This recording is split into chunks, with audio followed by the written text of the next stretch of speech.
আসসালামু আলাইকুম কাকা, ভালো আছেন?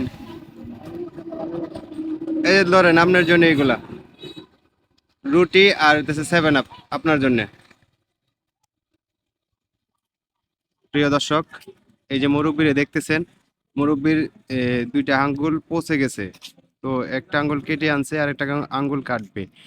তো পায়ের আঙ্গুল দেখেন, এরকম অসহায় মানুষ দেখলে আমাদের মনে অনেক কষ্ট লাগে। তো সবাই ওনার জন্য দোয়া করবেন যেন উনি সুস্থ হতে পারে এবং কি